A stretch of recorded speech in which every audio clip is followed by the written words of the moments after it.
Voilà la chambre de mes garçons avec Alexis ici et Adriane là. C'est toujours le cœur déchiré que Maud se rend dans la chambre de ses enfants. Voilà, donc là la chambre pour le coup est complètement vide.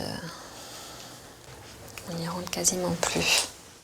En décembre 2011, en fait, Alexis, son fils de 6 ans, et ses 2 jumeaux de 7 ans, Sophia et Adriane, sont partis au Mexique où vit leur père pour y passer les fêtes de Noël. Depuis, Maud ne les a jamais revus. Leur père refuse qu'ils rentrent en France. Ses seuls contacts avec eux, de rares coups de fil de quelques minutes que Maud a enregistrés. J'aurais voulu te dire que je t'aimais quand même beaucoup. Moi aussi, je t'aime beaucoup, maman.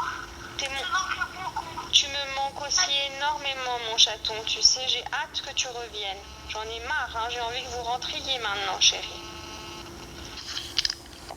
Voilà. Donc ça, c'est une des conversations. Ça, c'est les rares fois où vous les avez au téléphone. Voilà. Ils vous appellent quoi, à quel rythme? Ils demandent à leur Tous les père? 20 jours, tous les mois. Non, je ne sais pas. En fait, je ne sais pas comment ça se passe. Est-ce que c'est les enfants qui me réclament régulièrement et le père qui dit non, aujourd'hui non, elle n'est pas là, peut-être qu'il invente des choses, j'en sais rien, je ne sais pas comment ça se passe. J'ai aucune information de comment les enfants vivent là-bas. Maud souffre de vivre séparée de ses enfants depuis 9 mois. Elle s'est déjà rendue au Mexique à plusieurs reprises sans succès. Aujourd'hui, accompagnée de son nouveau mari Philippe et de la petite fille qu'ils ont eue ensemble, elle part là-bas pour les approcher, coûte que coûte. Elle a même un cadeau pour chacun d'entre eux.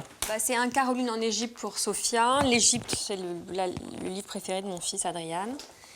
Et Alexis, celui qu'il adore, sur les requins. Vous espérez pouvoir les leur donner? Ouais. Comment vous allez faire? Écoutez, je vais essayer. Si jamais on arrive à les trouver à l'école, ou bien je peux peut-être essayer, si j'arrive pas à les joindre chez eux, le laisser au directeur de l'école en espérant qu'il les leur donne. Elle sait que le combat sera rude. Ça, c'est des livres qu'on va amener. Son ex-mari Arturo Montiel, 69 ans, est un homme politique très puissant. Aujourd'hui, la jeune femme l'accuse de retenir leurs 3 enfants en abusant de son pouvoir et de son influence. Un terrible bras de fer s'est engagé, car de son côté, le Mexicain a fait témoigner les enfants qui ont accusé leur mère et son nouvel époux de les avoir maltraités. Ils nous tapent, poum, poum, poum. Ils nous tirent les oreilles, ils nous mettent des fessées. Au Mexique, le déchirement de ce couple célèbre fait la une des médias. C'est l'ultime épisode d'une histoire d'amour qui a longtemps fait rêver le pays.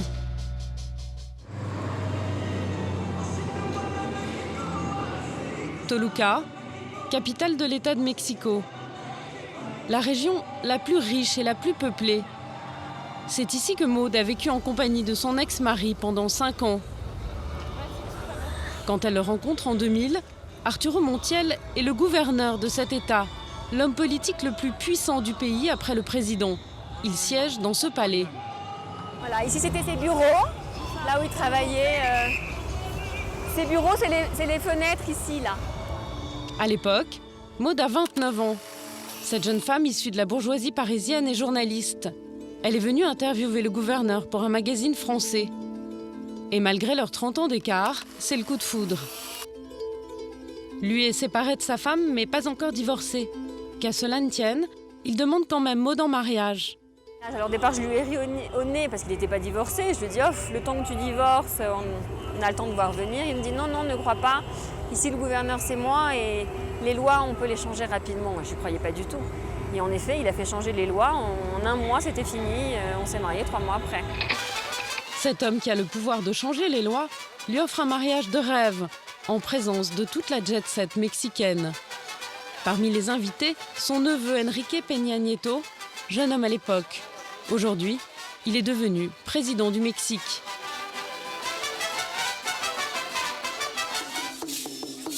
Trois jours de fête d'un luxe inouï, avec des spectacles de danse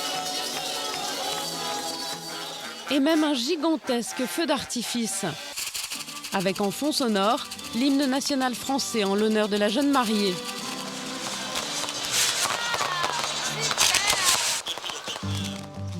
Pendant que son mari gouverne, la jeune femme parcourt l'État de Mexico pour inaugurer hôpitaux et écoles qui portent souvent son nom.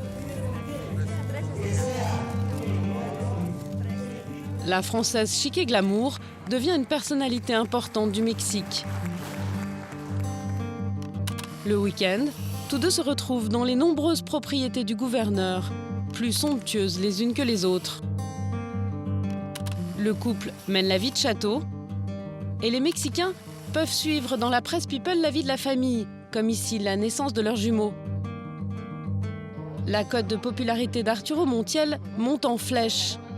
En 2005, il décide de se présenter aux élections présidentielles. Les sondages le donnent favori. La Française s'apprête à devenir la première dame du pays. Mais 6 mois avant les élections, le conte de fées s'effondre. Un scandale retentissant contraint Arturo Montiel à renoncer à la course à la présidence. Les médias révèlent que l'homme aurait détourné 200 millions de dollars, avec lesquels il se serait offert ses multiples demeures dans tout le Mexique. Ses détracteurs en profitent pour dresser de lui un portrait peu flatteur, comme le fait ce journaliste d'investigation, Gennaro Villamil. Montiel est le représentant d'une dynastie politique qui a pour habitude de réprimer, d'acheter des opposants. Ils peuvent intimider ou séquestrer quand ils veulent, sans que rien ne leur arrive. Mais Arturo Montiel proteste de son innocence et la justice mexicaine finira par le blanchir. Prise dans cette tourmente médiatique et judiciaire, Maud décide de quitter le pays. Elle revient en France. Leur relation se délite. 2 ans plus tard, elle demande et obtient le divorce. La justice mexicaine lui accorde la garde des enfants. Le père pourra les avoir au Mexique pendant les vacances. Pendant 4 ans, tout se passe bien. Mais à la fin des vacances de Noël 2011, les enfants ne reviennent pas et leur mère ne les reverra plus. Arturo Montiel lui annonce la nouvelle au téléphone.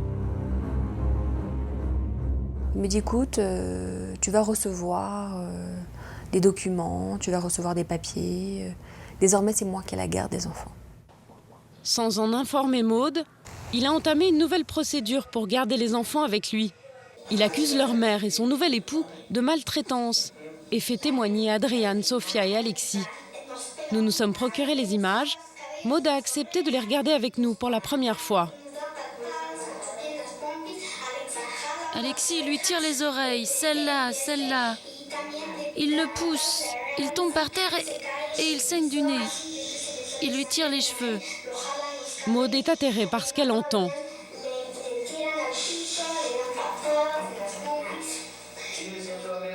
Je ne reconnais pas ma fille. Elle est vindicative, elle parle avec méchanceté, c'est pas elle. Sofia, c'est une fille tellement douce, tellement gentille, tellement sensible. Je la reconnais pas, ma fille. Maud considère que ses enfants ont été manipulés.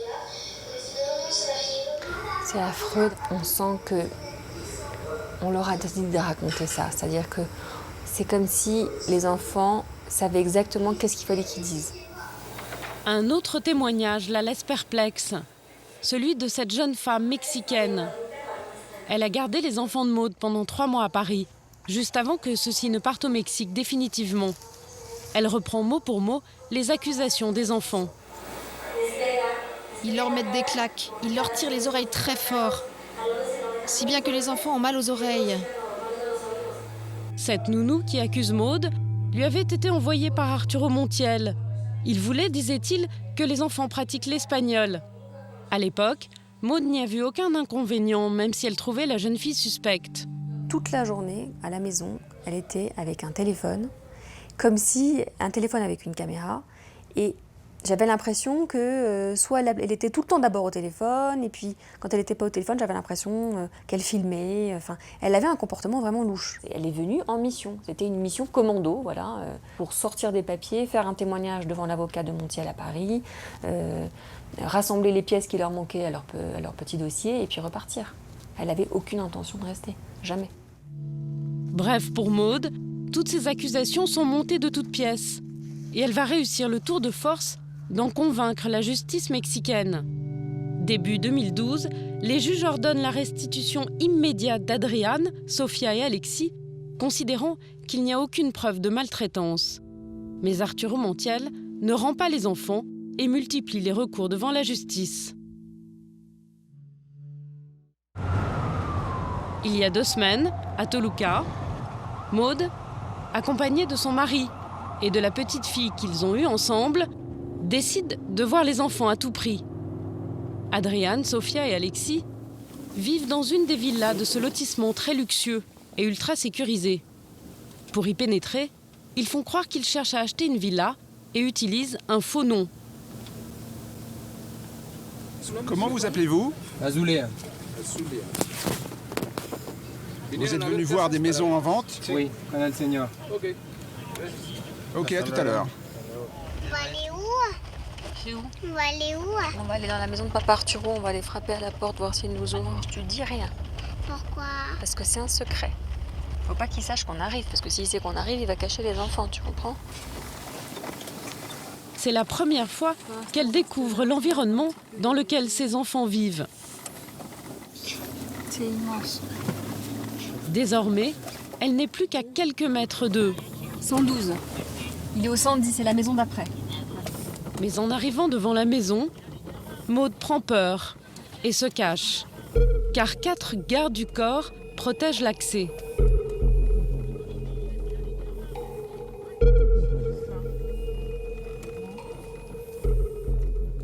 C'est une forteresse. C'est une forteresse, la baraque. Ils étaient 2 dans la petite voiturette de golf, 1 à l'entrée du jardin. C'est impossible.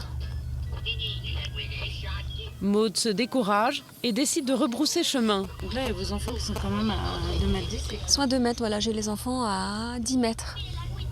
Et là, vous voulez pas essayer juste d'aller frapper à la porte? J'ai un peu peur. Ils ont la garde du corps, mais ils étaient tous en chemise, Maud. Il y en a pas un qui sont armés. Hein. Si, ils sont tous armés. D'où est-ce qu'ils mettent leur... Sous le polo. Maud connaît bien les pratiques des gardes du corps pour en avoir eu quand elle était première dame de l'État de Mexico. Elle craint une réaction violente de leur part. Pour les éviter, elle décide alors de se rendre à l'école. Une fois sur place, elle demande à voir le directeur.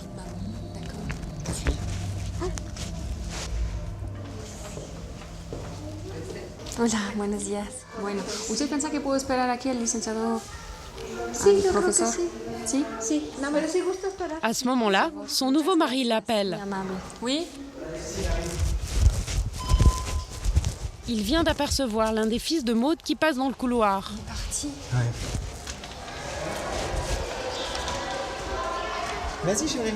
J'ose pas. Vas-y. Le petit garçon vient de rentrer dans sa classe accompagné de sa maîtresse. En voyant accourir Maud, celle-ci s'interpose. Vengo a dar un besito a mi hijo. ¿Quién es su hijo? Perdón, señora, Alexis. yo no lo conozco. Alex, Puede dame un pasar, besito, puede, muñequito. sí, mi amor, pero puede pasar Santi, a la oficina. Él no puede salir, sí. Alexis est juste derrière la vitre. Il fixe sa mère, l'air apeuré. Señora, discúlpeme. Pero él me conoce. Sí, pero yo no. Y yo soy la responsable de los niños. Si gusta La maîtresse pasar allá panique. a la dirección, Alexis, por te favor. quiero dar un Le voy a besito, mi cerrar la vida. puerta, ¿sí? Tu Permítame. m'aimes? Je t'aime, chérie. Por favor, yo no la conozco y es mi responsabilidad. Señora, no el se niño. preocupe. O sea, me está poniendo muy nerviosa, ¿sí? Sí, no se preocupe. Por favor. Yo quería dar un besito. Sí, pero yo soy... La maîtresse ferme la porte. Maud rebrousse chemin, bouleversée. Il a maigri, mon fils, Alexis. Il est tellement mince. Mon Dieu, il a grandi, il a grandi. Le plus dur pour Maud, c'est de se sentir étrangère aux yeux de son fils. C'est épouvantable. J'ai eu l'impression qu'il avait très peur de me voir. Il m'a fait coucou de loin. C'est abominable. Maud sait que ses enfants sont dans l'école. Elle espère que le directeur lui permettra de les voir plus longtemps. En l'attendant, elle aperçoit l'un des gardes du corps d'Arturo Montiel qui s'entretient avec l'intendante de l'école. Le corps de Montiel, il vient demander. Ça, c'est un des gardes du corps. Maud sent qu'il se trame quelque chose, mais au même moment, le directeur arrive Muy bien, usted. et l'emmène dans son bureau. Gracias. Pues yo quería ver, bueno, de nuevo, pedirle de favor si podría yo saludar a mis hijos. Entonces yo no sé cómo hacer para poder ver a mis hijos, darles un beso. romper este hielo. Hay un hielo. Vamos juntos, Jesús. Vamos juntos. Usted y yo. Viste, nada más por eso, por un beso. Lo siento mucho, pero es que ya no sé qué hacer. No te pongas así, no, pero es que vamos a ver. Yo lo único que estoy pidiendo es que dejemos a la escuela de lado. Si ustedes tienen un problema con el señor Montiel, solucionenlo. Le directeur affirme ne pas vouloir se mêler de ce conflit très délicat. Pourtant, après 25 minutes d'entretien, il fait une annonce à Maud. ¿Los niños no están en la escuela? ¿Por qué no? ¿Por qué no? Porque el señor Montiel sabe que llegaste al colegio. Sí. ¿Los sacó de la escuela? Sí, los niños no están en la escuela. Maud comprend que le garde du corps qu'elle a vu arriver dans l'école était en fait là pour venir chercher les enfants. L'entretien avec le directeur n'aurait donc servi qu'à une chose, l'occuper pendant ce temps-là. Elle et son mari sont fous de rage. Está muy mal eso. C'est pas honnête du tout de votre part. Ils quittent le bureau. Maud est abattue. Elle pense que c'était sa dernière chance de voir ses enfants.